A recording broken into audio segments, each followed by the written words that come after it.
What is up, everybody, and welcome back to the Modern Nest Realty Podcast. I'm your host, Darren Swain, the owner and proud broker in charge of Modern Nest Realty, located in downtown Concord off of Church Street, and I want to officially welcome you guys to episode number 5, Feng Shui.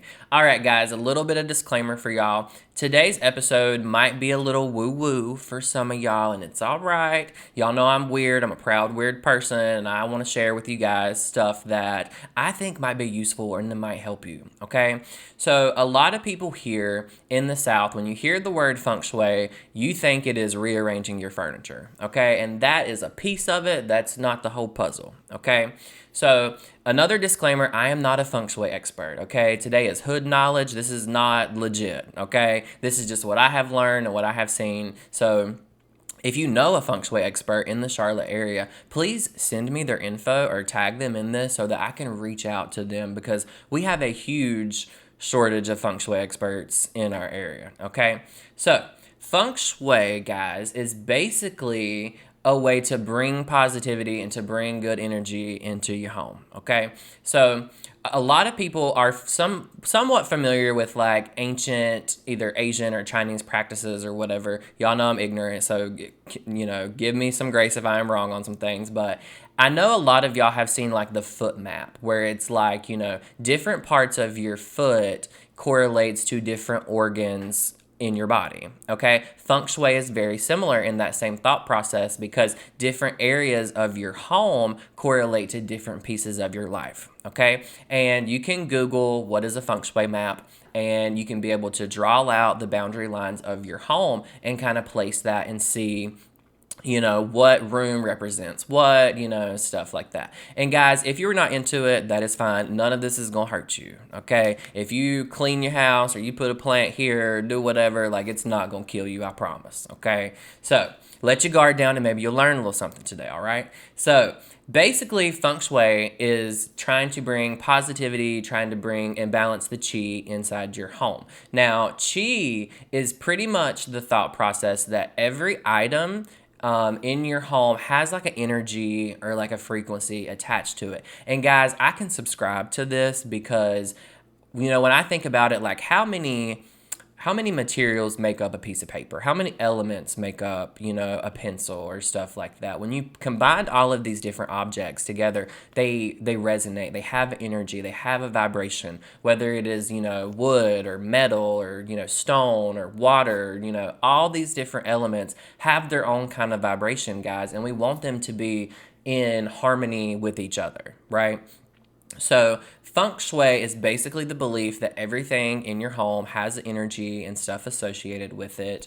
And we want that qi and we want that balance to be as bright and beautiful as possible, because a lot of times, guys, our house is like our sanctuary. Our house is where we take our pants off. That's where we chill. That's where we let our guard down. That's where we laugh, where we cry, where we sleep, where we, nurture ourselves, where we prepare food for our friends and family. So, I mean, the energy of your home is a big deal. Okay, and I sell houses, so I am kind of, more well versed in what this kind of feels like when you can't always see it, taste it, smell it, kind of thing.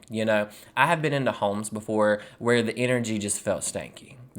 And some people are more sensitive to that than others, okay? For me, I feel like the older I get, the more sensitive I become to the energy that's in my home, okay? And a lot of people say your house and your car is a big representation of your life and what you're going through, okay? So if your house is messy and your car is dirty and you got 15 water bottles, or in my case, like, a million MLS sheets and locked boxes and, shoe booty covers and stuff like that, it creates clutter. And I'm at 100% belief that chaos hides in clutter, okay? And it hides in clutter, and then it will come out and it will cause chaos. You know what I'm saying?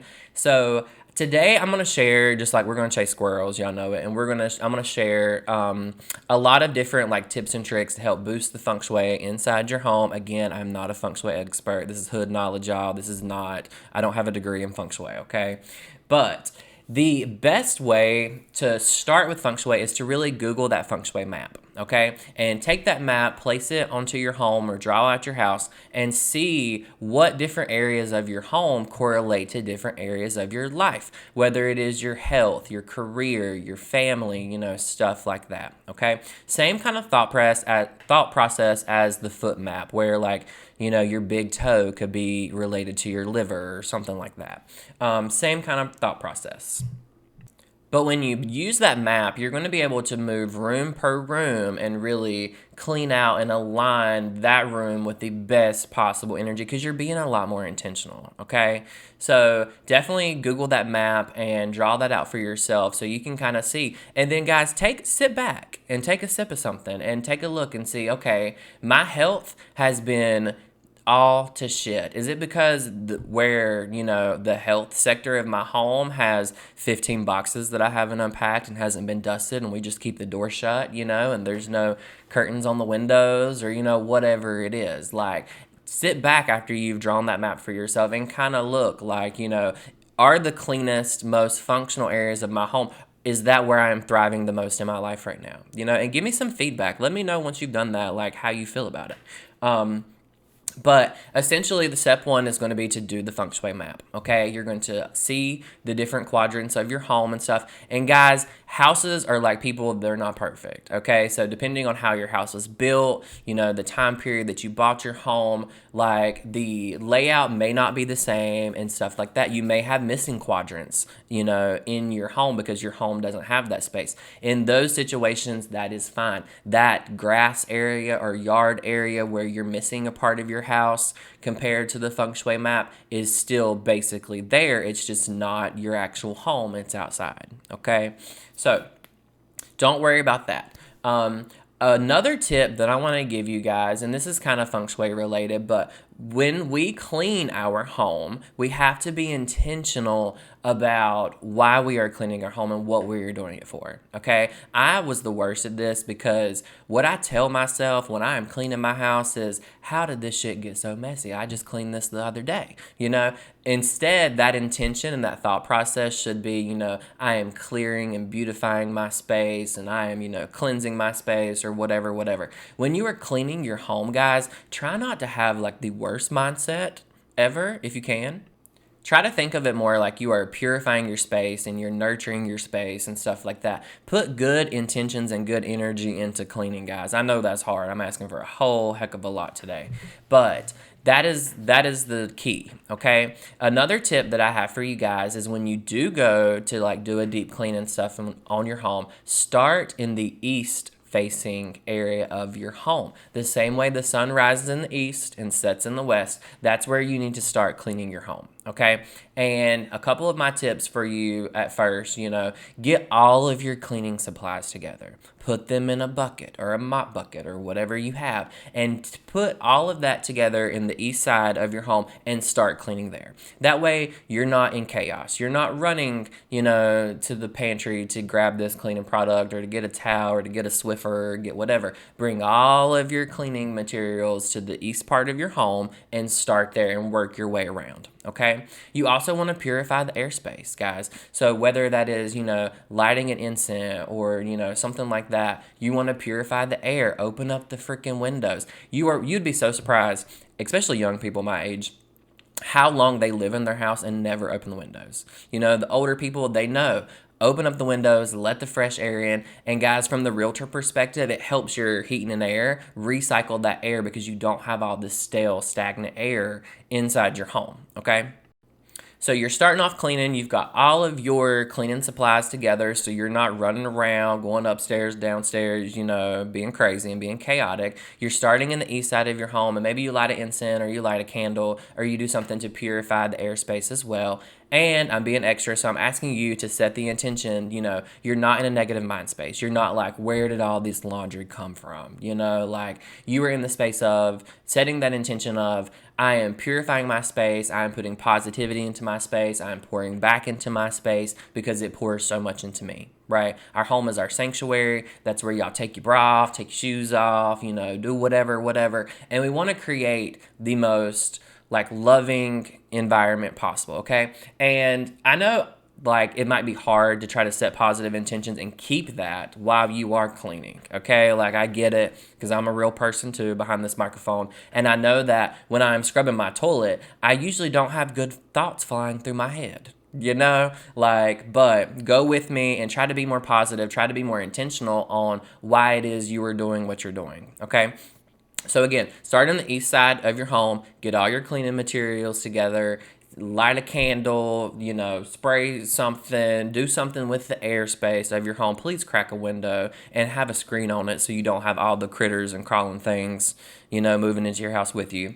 But then, work your way around until you get to the west side facing of your home.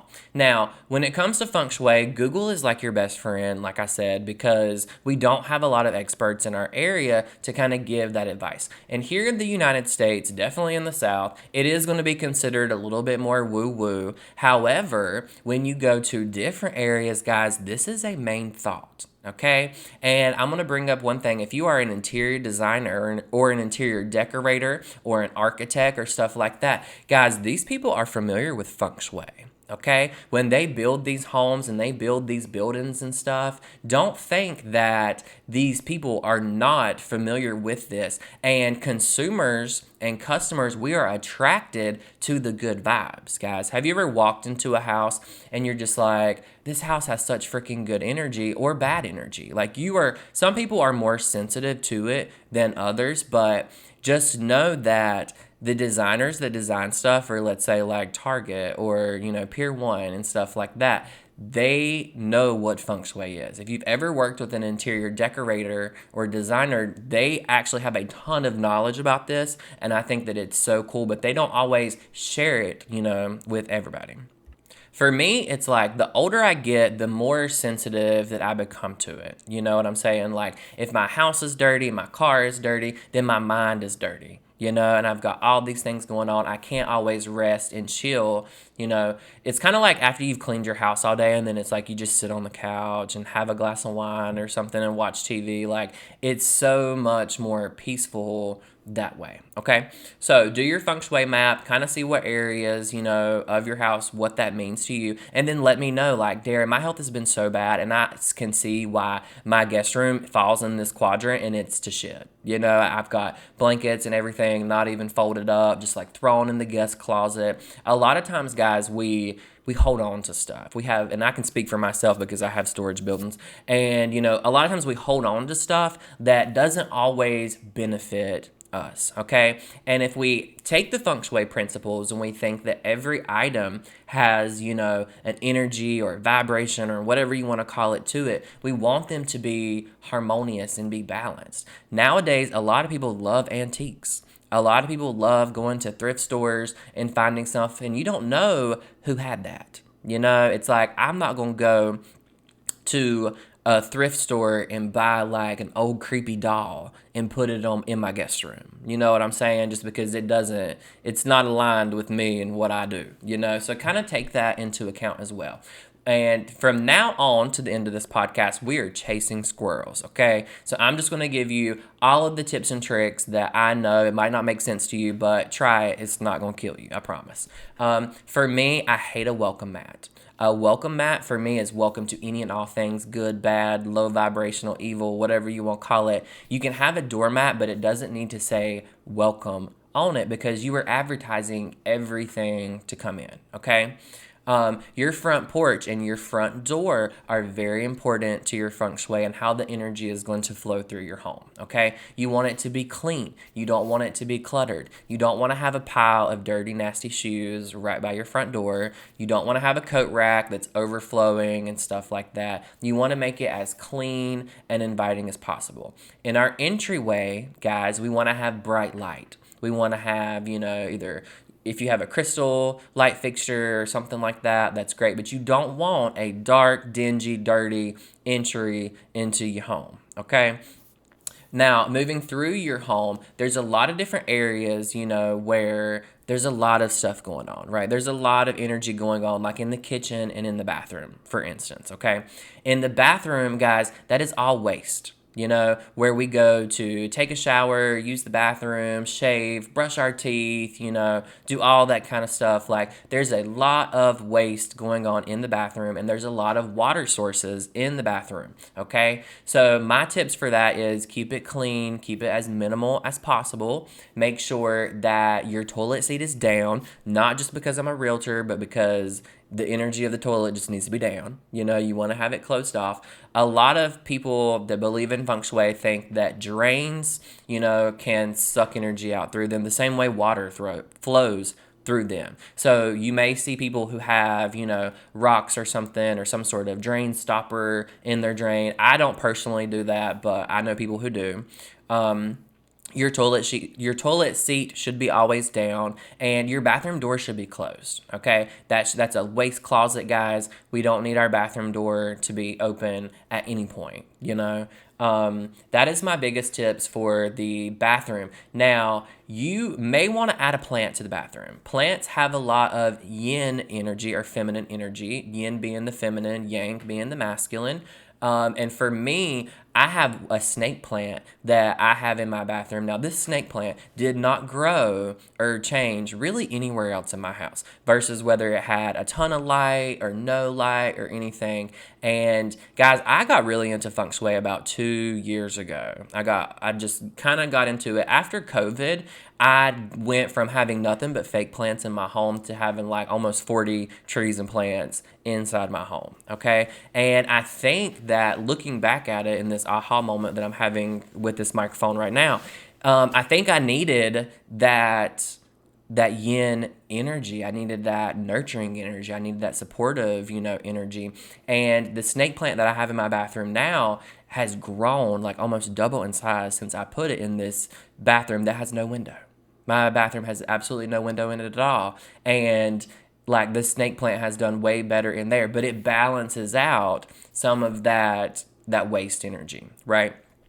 The next room that I want to talk about with you guys is going to be your bedroom, okay? In your bedroom, it's super, super important because that's where you spend a lot of your subconscious time, right? Like, you always heard, don't lay on your bed and stuff like that because then you'll have a hard time falling asleep. It's kind of like that principle. We want to make sure that our bedroom is as happy and as soothing as possible, okay? The first thing that I want you to pay close attention to is where your bed is in your home, or in your bedroom, excuse me. It should be in your bedroom.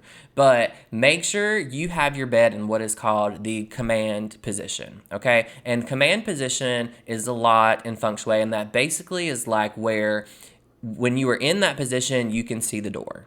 Okay, you can see what's coming and going. You don't see stuff out of the corner of your eye if somebody enters your room or something like that. You see it pretty much like dead on. Okay, now there is one position for the bed that is bad, and that is going to be what's called the coffin position. All right, you don't want to have your bed in the coffin position because that's not good for your Feng Shui. Coffin position is basically where your feet can just fly out the door. It's where it's too aligned with the door, like you need to have it offset just a little bit, okay?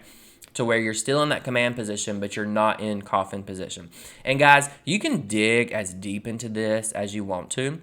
With the different directions, north, south, east, west kind of thing, there are different energies that are considered to be associated with that. So if your headboard in your bed is on the south-facing wall, there's a certain energy to that versus if it's north or, any other direction. When it comes to the bedroom, guys, you want to minimize the plants. I have only one plant in my bedroom. I don't have 15 plants and trees in my bedrooms because it is too much feminine energy. It's too much emotional energy inside that space. When I had more plants in my bedroom, I had bad dreams like you would not believe. But when it comes to our bedroom, the number one bad thing outside of the coffin position for the bed is going to be to have a TV or a mirror that is facing your bed. Okay? In Feng Shui, TVs and mirrors are basically the same thing. They reflect energy, okay? Have you ever been somewhere like camping or something where you didn't have a TV and it's like you hated it at first, but then you slept so good because you didn't have a reflective surface reflecting energy back at you all night while you were asleep? okay? So, no TVs in bedrooms if you can help it. No mirrors where when you wake up, as soon as you sit up in your bed, you see your reflection in the mirror. That's basically the same thing as having a TV there. When it comes to artwork and stuff inside your bedroom, guys, you don't want to have chaotic images. You know what I'm saying? You want to have images of stuff that you love and that you are attracted to. Now, I know what you're thinking. You're like, Darren, I love cheetahs. Can I not have cheetahs all in my bedroom? No, because those are aggressive animals. You don't want to have animals. You don't want to have, an ocean picture. You don't want to have fire. You don't want to have big, bright, bold colors and stuff in your bedroom. You want to create more of like a soothing, relaxing atmosphere for you and your partner to get some freaking rest, okay? So the next thing that I want to share with you guys is the kitchen. That is usually where people spend most of their time, in the kitchen, either cooking or entertaining or cleaning and stuff like that. And in real estate, there's, different layouts, of course, of homes and stuff, but the most like undesirable kitchen layout, guys, is typically that galley kitchen layout, right? I have showed a million houses and people hate that 9 times out of 10. They're always like, it's too cramped, there's too much going on, there's not enough space, stuff like that. What I believe comes into play a lot with this, guys, is the opposing energies of the elements inside the kitchen, okay? You have the sink, which is a water element, and then you have a stove, which is a fire element.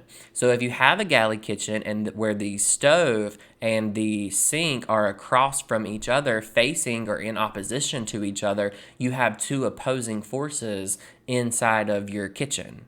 You see what I'm saying? And guys, it doesn't have to be a galley kitchen. You could have an island in your kitchen with the sink or with the stove that is directly across from the sink, okay, or the other element. So you want to make sure, if you can help it, that you don't have that. Now, I bought an investment property. I tore this thing down to the studs, and I definitely considered feng shui elements in designing my kitchen and designing the home, and to make sure that I wasn't doing anything that was going to be super, super bad for the feng shui. Now, like I said, every house, it's impossible to be perfect. It's impossible to hit every feng shui element out of the ballpark and to make it like totally, totally feng shui perfect. However, you can add things like plants or wood or water, stuff like that, in order to balance that kind of thing. So your kitchen energy, your kitchen should be clean, guys. And if I've sold your house, I'm like, take everything off your countertops, take your coffee pot, take your butcher block, take it all. You want to have clean, bright surfaces that are dust free. Dust is a big one in feng shui. You don't want to have nasty clutter, and stuff that you don't use, guys. If I haven't touched it in 2 or 3 months, it needs to leave. It needs to, unless you're my storage building. The storage building is like my catch-all for things that don't fit in my life right now, or that I just don't have time for. But when it comes to your home, you want to make sure that it's clean as possible, that it's as dust-free as possible. When you are doing the methods to clean and take care of your home, guys, try to think positive thoughts and put that energy back into your home. And I'm the worst at that because, like I said, when I'm cleaning my toilet, I'm not thinking about how grateful I am for this toilet. I am like, what am I doing? But when you know better, you have to do better, okay? So I hope this helps you guys. I hope you guys, are curious about feng shui and you go and you do the map and you kind of see what you can do to elevate your space and maybe elevate your life. I want to have your feedback, guys, so shoot me a message or leave me a comment. I hope you guys have a great day and take control of your feng shui. I'll see you next time.